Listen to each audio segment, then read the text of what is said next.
Hello friends, welcome again. तर 10th स्टँडर्डचा life processes in living organism हा science part 2चा सेकंड चॅप्टरचा आपण अभ्यास करतोय. या अगोदरच्या म्हणजे 6व्या व्हिडिओमध्ये आपण इलेक्ट्रॉन ट्रान्सपोर्ट चेन म्हणजेच एरोबिक रेस्पिरेशनचा लास्ट किंवा जी फायनल स्टेज आहे ती बघितलेली आहे.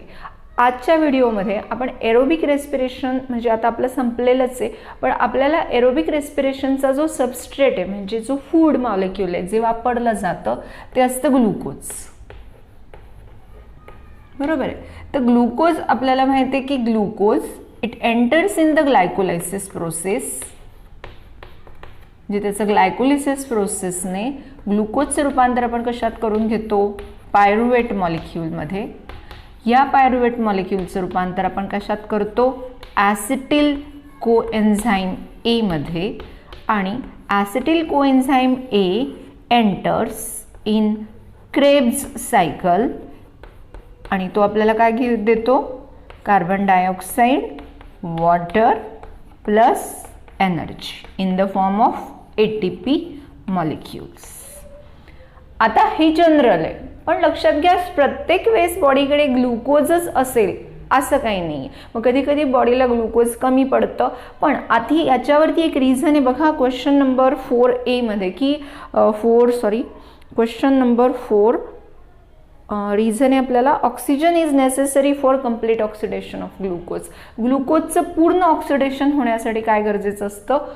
ग्लुकोज गरजेचं असतं. कारण आपल्याला एरोबिक आणि अनएरोबिक रेस्पिरेशन ह्या दोन्हींचे पार्ट्स माहिती आहे की आपल्याला माहिती आहे की एरोबिक रेस्पिरेशनमध्ये ही जी क्रेब्स सायकल आहे याच्यानंतर आपल्याला इलेक्ट्रॉन ट्रान्सपोर्ट चेनमध्ये ऑक्सिजन हा टर्मिनल ॲक्सेप्टर असल्यामुळे ऑक्सिजनशिवाय इलेक्ट्रॉन ट्रान्सपोर्ट चेन होत नाही आणि त्यामुळे पूर्णपणे ऑक्सिडेशन होण्यासाठी आपल्याला कशाची आवश्यकता असते?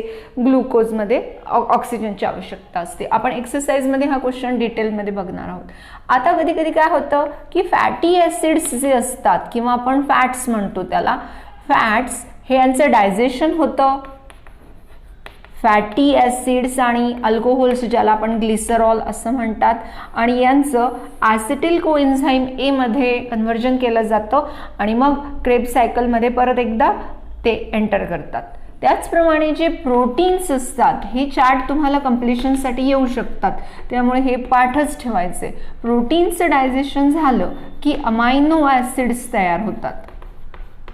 दीज अमायनो ॲसिड्स डिअमायनेशन होतं म्हणजे अमायनो ग्रुप जो असतो अमोनिया काढून टाकला जातो आणि डिअमायनेशन झालं की त्याचं रूपांतर परत ॲसिटिल कोएन्झाईम ए मध्ये होतं आणि आपल्याला काय क्रेब्स सायकलमध्ये पुढची प्रोसेस कॅरी ऑन होते. ही डायग्राम इथे हा चार्ट फार गरजेचा आहे आपल्याला आणि त्याच्यामुळे हा चार्ट प्रत्येकाने लक्षात ठेवा. Glucose pyruvate acetyl coenzyme A it enters in Krebs cycle, produces carbon dioxide, water and energy और अगेन दी NADH2 FADH2 ते इलेक्ट्रॉन ट्रान्सपोर्ट चेनमध्ये जातात. त्यानंतर प्रोटीन्सचं पण आपण बघितलेलं आहे. Amino acid, acetyl coenzyme A and Krebs cycle. Fats, fatty acid, acetyl coenzyme A and Krebs cycle. हा chart आपण काय करायचं आहे? प्रत्येकाने लर्न करायचं आहे. आता महत्त्वाची गोष्ट अशी आहे की जे काय म्हणता येईल आपल्याला की या व्यतिरिक्त पण जे इतर फूड सबस्ट्रेट आहे त्यांची आपण माहिती घेणं गरजेचं आहे. कारण आपल्याला माहिती आहे की ग्लुकोज जे आहे, आपण ही जनरल माहिती प्रत्येकाने लक्षातच ठेवायची आहे की ग्लुकोज जो आहे तो आपल्याला 1 ग्रॅम ग्लुकोज आपण बघितलं आहे 4 किलो कॅलरी एनर्जी स्टोअर करतो.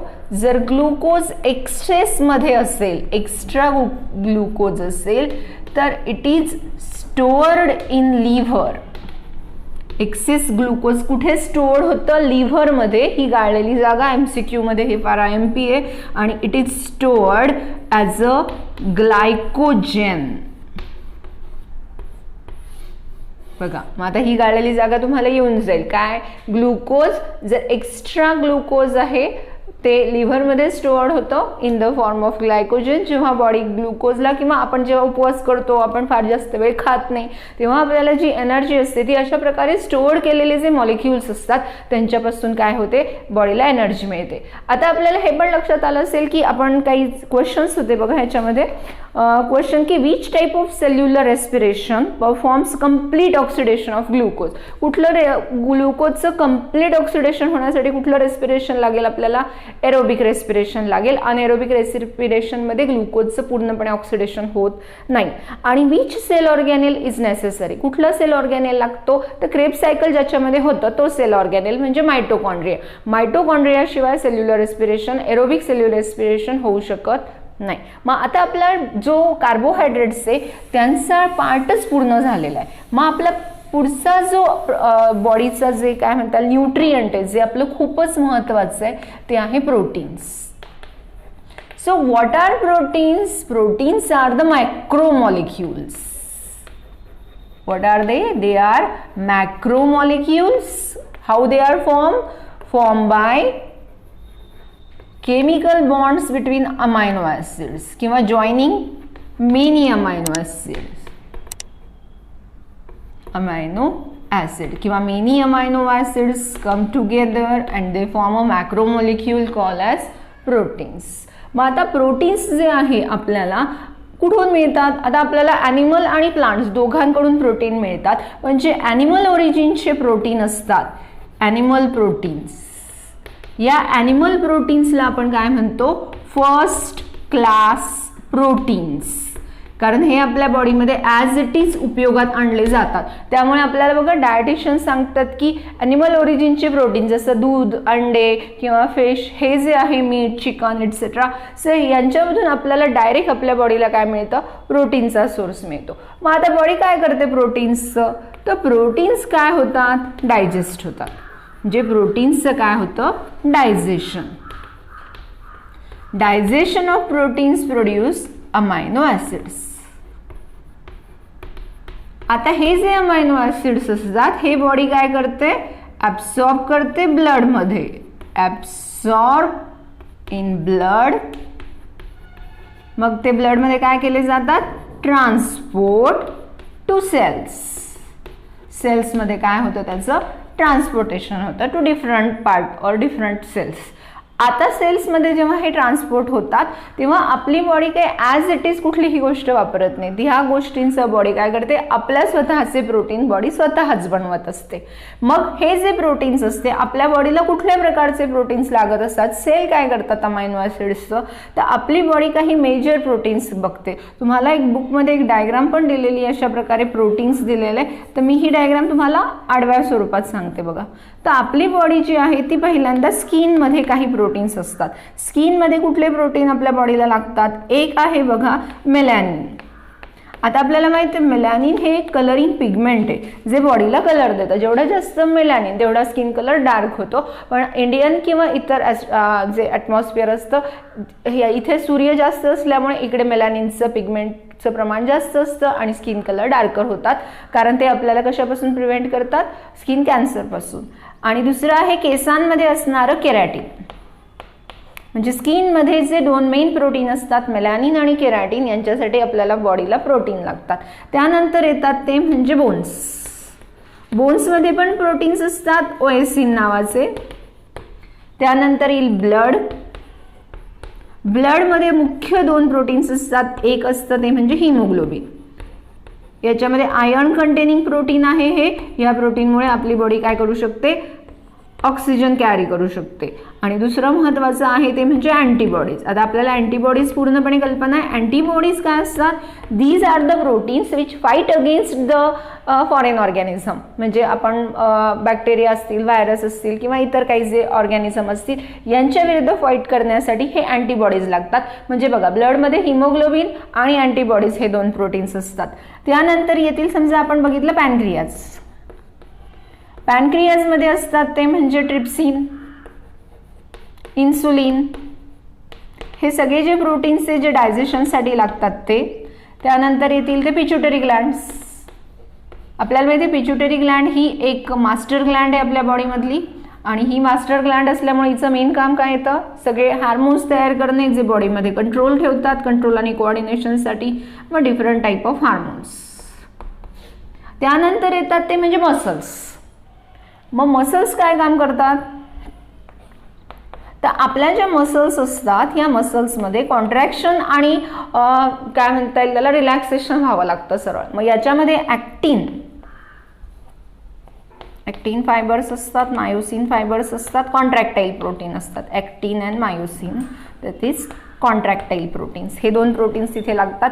आणि सगळ्यात महत्त्वाचं म्हणजे cells, plasma membrane, cell membrane किंवा सेलमधले महत्त्वाचे एन्झाईम्स, हे जे प्रोटीन्स असतात यांना तयार करण्यासाठी लागणारे सर्व प्रकारचे प्रोटीन्स आपली बॉडी ह्या अमायनो ॲसिड्सपासून काय करते, मिळवते. मग आता हे महत्त्वाचं आहे बघा की आपल्याला हे सगळे ह्या डायग्राम्स आपल्याला फिल इन द ब्लँक्स, तुम्हाला मध्ये ॲक्टिव्हिटी शीट्स असतात त्याच्यामध्ये ॲक्टिव्हिटीमध्ये या डायग्राम्स विचारल्या जाऊ शकतात. त्याच्यामुळे हा पार्ट घेणं गरजेचं आहे कारण इथे MCQ वगैरे खूप महत्त्वाचे भागांसाठी हे विचारलं जातं.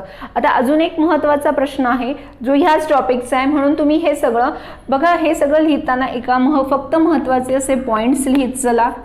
याची तुम्ही काय करा, ती गोल सर्कलची डायग्राम काढली तरी चालेल किंवा असं काढलं तरी चालेल, कारण आपल्याला हे लर्न करावं लागेल टोटल किती आहेत ते, आणि ह्या प्रत्येकाचे हे नंबरिंग्स करून हे सगळे आपल्याला काय करायचे, लक्षात ठेवायचे. यानंतर आपल्या पूर्ण नेचरमध्ये जे सगळ्यात जास्त प्रमाणात प्रोटीन आहे ते प्लांट प्रोटीन आहे, त्याचं नाव आहे Rubisco. Rubisco is a plant protein. हे नावच लक्षात ठेवायचंय, काय हे, प्लांट प्रोटीन. आणि हे प्लांट प्रोटीन काय, अबंडंट आहे, अबंडंट इन नेचर. ओके, मग आता आपण पुढचा पार्ट बघणार आहोत. तर आपण प्रोटीन्स पूर्ण झालेले आहेत आपले, पण प्रोटीन मधला मी मगाशी जो महत्त्वाचा पॉईंट सांगितला तो परत एकदा आपण रिवाइज करू, कारण तिथे जर तुम्हाला गर्दी वाटली असेल तर होतं ते म्हणजे रुबिस्को. रुबिस्को हे नाव लक्षात ठेवा, काय ते, अबंडंट प्रोटीन इन नेचर, निसर्गात सगळ्यात जास्त प्रमाणात सापडलं जाणारं प्रोटीन आहे. फिल इन द ब्लँक्ससाठी आपल्याला हे प्रश्न लागतील, अबंडंट प्रोटीन इन नेचर. त्यानंतर सगळ्यात महत्त्वाची 1 मार्कासाठी प्रश्न येऊ शकतो, तो म्हणजे ग्लुकोनिओजेनेसिस. शब्द नीट लक्षात ठेवा, ग्लुकोनिओजेनेसिस ही एक प्रोसेस आहे. ह्या प्रोसेसमध्ये एक्सेस प्रोटीन्स किंवा एक्सेस अमायनो ॲसिड्स म्हणू शकतो आपण, अमायनो ॲसिड्स किंवा proteins, they are converted into glucose.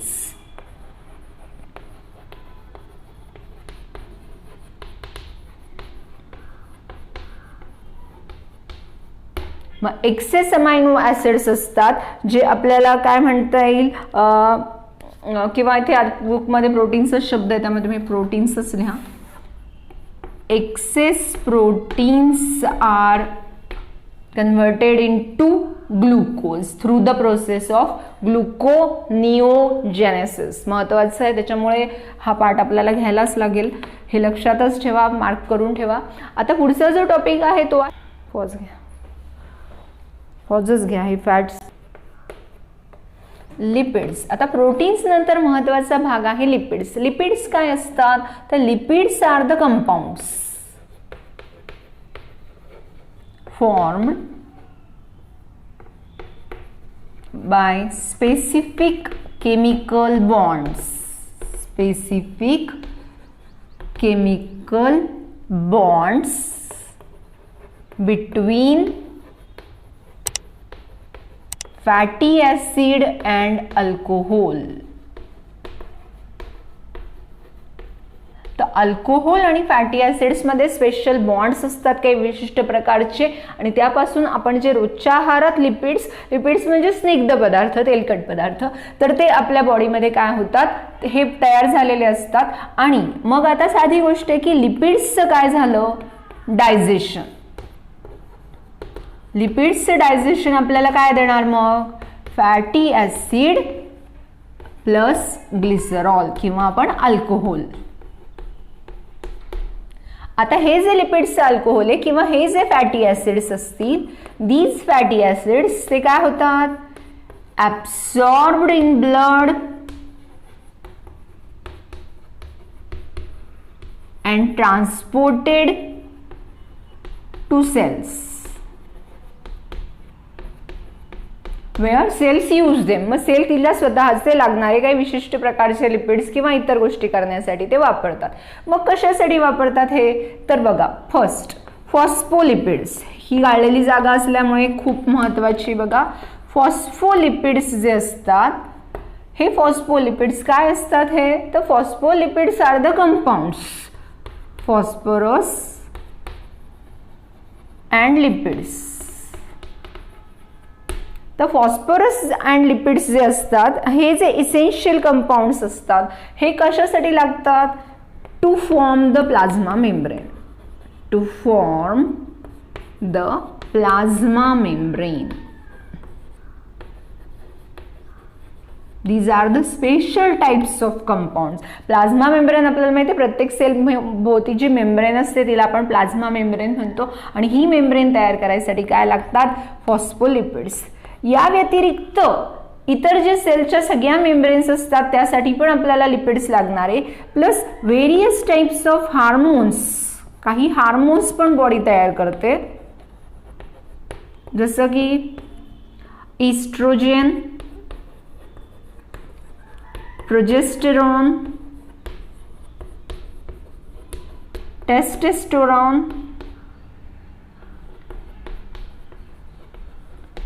आल्डोस्टेरॉन. हे सर्व प्रकारचे जे आहे या काय म्हणता येईल त्याला हार्मोन, हे तयार करण्यासाठी बॉडीला कशाची गरज असते लिपिड्सची. आता जर लिपिड्स एक्सेस झाले, एखादा यूज राहिला असेल तर आपण बघून घेऊ. सो एवढेच आहे. आणि जे ॲक्झॉन्स असतात बघा नर्व सेल्सचे, म्हणजे एखादा यूज चुकून राहिला तर हे यूज महत्त्वाचे असतात. ॲक्झॉन्सचा नर्व सेल्सचे ॲक्झॉन्स ऑफ नर्व सेल, तर त्यांचं कव्हरिंग हे कशाच्या सहाय्याने तयार करतात लिपिड्सच्या सहाय्याने. आता 1 ग्रॅम जे फॅट्स आहे किंवा 1 ग्रॅम लिपिड्स जे आहे ते बॉडीला काय देतात 9 किलो कॅलरी एनर्जी देतात. आणि सगळ्यात महत्त्वाचं एक्सेस लिपिड्स काय होतात स्टोअर्ड होतात कुठे ॲडिपोज कनेक्टिव्ह टिश्यू.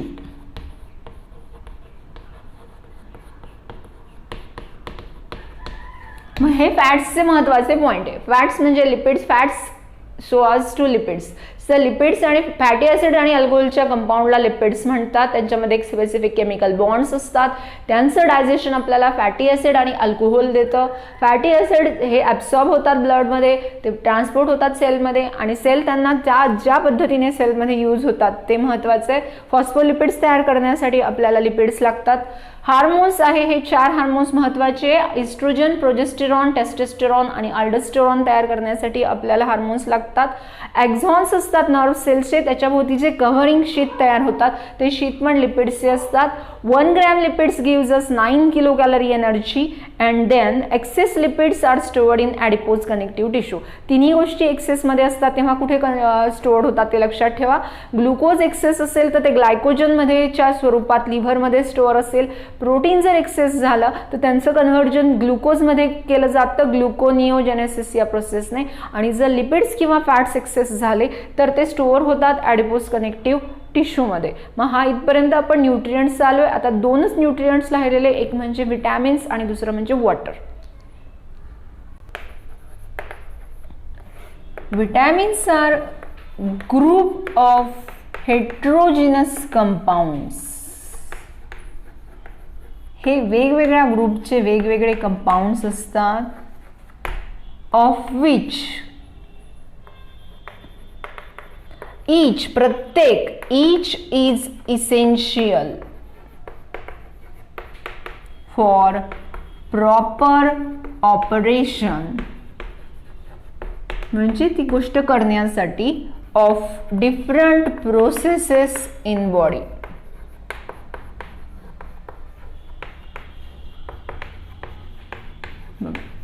ही विटॅमिनची डेफिनेशन आहे. तर विटॅमिन्स हे वेगवेगळ्या ग्रुपचे कंपाऊंड्स असतात. काही वॉटर सोल्युबल, काही फॅट सोल्युबल, काहींमध्ये वेगवेगळ्या प्रकारचे मेटलचे आयन्स असतात आणि वेगवेगळ्या प्रकारचे असतात ते. तर आता आपण बघू की विटॅमिन्स जे आहेत ते आर क्लासिफाईड आपण हे खूप वेळ शिकलेलो आहे. They are classified depending on their solubility in water as fat soluble. Total किती आहे? Total 6 types. Vitamins are of total 6 types. They are classified depending on their solubility as fat soluble vitamins and water soluble vitamins.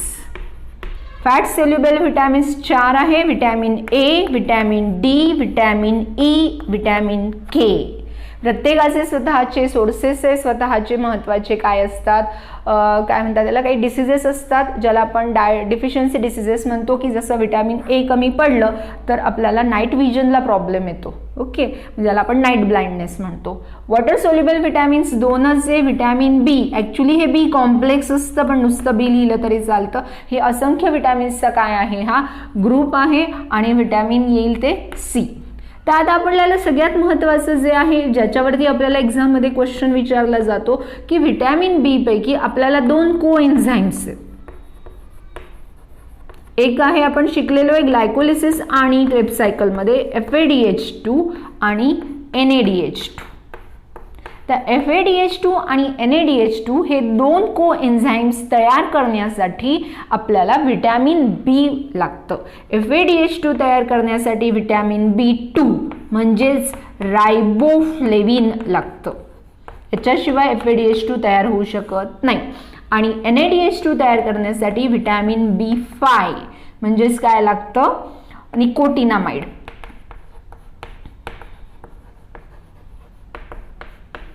आपल्यामध्ये जेव्हा तोंडामध्ये ulcer येतात, म्हणजे आपण जेव्हा म्हणतो की तोंड वगैरे येतं, तेव्हा आपल्याला बी कॉम्प्लेक्सची, बी कॉप्सिलच्या गोळ्या असतात बघा, या बी कॉम्प्लेक्सच्या गोळ्या आपण खातो. का बरं? तर तोंड येतं हे एक इंडिकेशन असतं बऱ्याच वेळेस की तुमच्या शरीरात विटॅमिन बीची काय झालेली आहे, कमतरता झालेली आहे. मग अशा प्रकारे आपल्याला हे पण माहिती की विटॅमिन सी जर नसेल तर आपल्याला स्कर्वीसारखा आजार होतो. विटॅमिन डी असेल तर आपल्याला आपण रिकेट्स बघितलेले आहे ते. ई आणि के, हे विटॅमिन के तर ब्लड क्लॉटिंगसाठी खूप महत्त्वाचे आणि विटॅमिन ई हे रिप्रोडक्शनच्या प्रोसेसेसमध्ये महत्त्वाचं विटॅमिन आहे. तर आपल्याला हे जास्त महत्त्वाचं होतं कारण याच्यावरती एक्झाममध्ये 1 मार्क्स क्वेश्चन फार जास्त विचारले जातात की which vitamin is required for production of FADH2 और NADH2 और विटॅमिन B5 और विटॅमिन B2. हे नावं लक्षात ठेवा आणि हे व्यवस्थित लिहून घ्या. आता फक्त लास्ट टॉपिक आहे, तो आहे वॉटर. तर आपले 2 एकाच याच्यात बघा, एका पॅराग्राफमध्ये ॲक्च्युली त्यांनी आपल्याला 2 वेगवेगळ्या प्रकारचे न्यूट्रिएंट्स दिलेले आहे. एक आहे, फर्स्ट आहे वॉटर. तर आपल्याला माहिती आहे की आपली बॉडी 65 to 75% वॉटर असतं. Water in body. आपल्या ज्या सेल्स असतात यांच्यामध्ये 90% अमाऊंटमध्ये 70% वॉटर असतं. वेट बाय वेट, वजनाला वजनाचं प्रमाण. Water weight by weight. म्हणजे आपल्या बॉडीमध्ये 65 to 70% वॉटर असतं आणि त्यामध्ये बघा 70% वॉटर तर वेट बाय वेट सेल्समध्ये जे असतं, सेल्युलर सायटोप्लाझम वगैरे कंटेंटमध्ये. आणि जो ब्लड प्लाझ्मा असतो ज्यामध्ये जवळपास 90% वॉटर असतं किंवा वॉटर सोल्युबल घटक वगैरे असतात.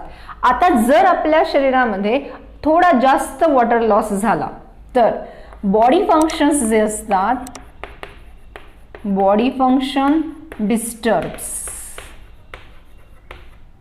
कंप्लीट बॉडी फंक्शन आपले काय होऊ शकतात, डिस्टर्ब होऊ शकतात. सेल डॅमेज होतात if there is a little more loss of water. त्याच्यामुळे water is a essential nutrient. Water हे एक अन इसेन्शियल न्यूट्रिएंट आहे. त्याच्यामुळे इथे आपल्याला body function disturb if there is little more loss of water किंवा little loss of water.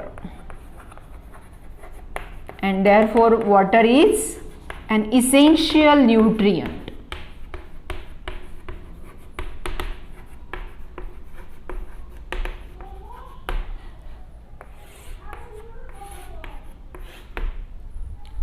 Fibres. So हे fibre म्हणजे आता आपल्याला फायबरचा अर्थ माहिती आहे धागे. मग धागे म्हणजे आपण वापरतो ते दोरे वगैरे का, तर नाही. These fibres are related to dietary fibres.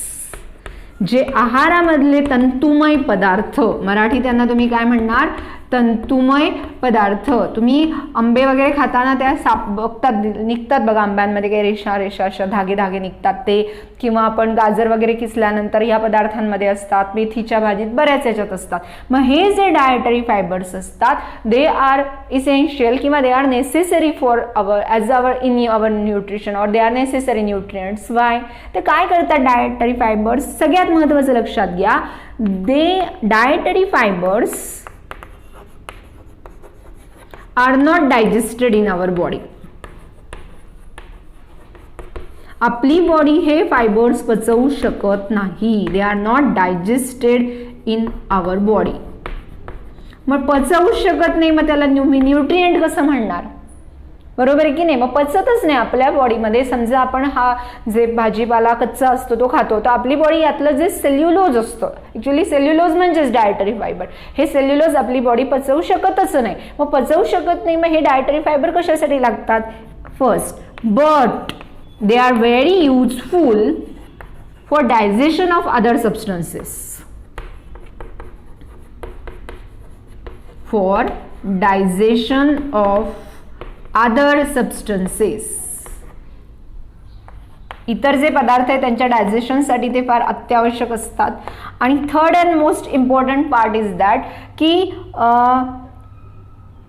They help in egestion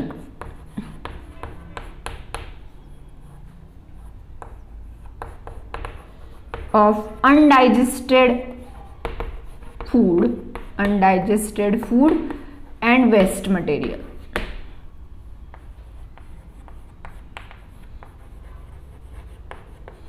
But to avoid the constipation होतं पोटामध्ये, ते सगळे जे अनडायजेस्टेड फूड किंवा डायजेस्टेड फूडचा जो वेस्ट असतं ते सगळं तसंच राहतं, कॉन्स्टिपेशन होतं आणि पूर्ण इंटेस्टाईन्स चोक होऊ शकतात किंवा इतर काही प्रॉब्लेम क्रिएट होऊ शकतात डायजेशनचे. आणि म्हणून त्यासाठी आपल्याला काय लागतात? Fibres essentially. मग फायबर्सचे तुम्ही उपयोग समजले असाल की दे are not digested but still they are very useful because they are important for digestion of other substances and also they are important in the process of digestion of the undigested food and residue of the digested food.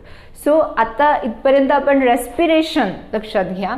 Respiration हा आपण complete topic, हे chapter तुम्हाला माहिती आहे की 2 वेगवेगळ्या पार्ट्समध्ये divide झालेले आहे. फर्स्ट पार्ट होता रेस्पिरेशन आणि आपण एनर्जी रिलीज कशी होते रेस्पिरेशनमधून ती, म्हणजे एरोबिक रेस्पिरेशन, अनएरोबिक रेस्पिरेशन आणि त्याच्याशी रिलेटेड जेवढ्या काय प्रोसेसेस होत्या ते. त्यानंतर आपण न्यूट्रिएंट्स पण बघितले आता सगळे. आणि हा जो दुसरा पार्ट आहे तो ह्या पार्टशी त्याचा जवळपास काही डायरेक्टली संबंध नाही येते, तो आहे सेल डिव्हिजनचा. तो आपण पुढच्या लेक्चरपासून करणार आहोत. तोपर्यंत तुम्ही या आत्ताच्या सगळ्या व्हिडिओंचा व्यवस्थित अभ्यास करा. Good bye.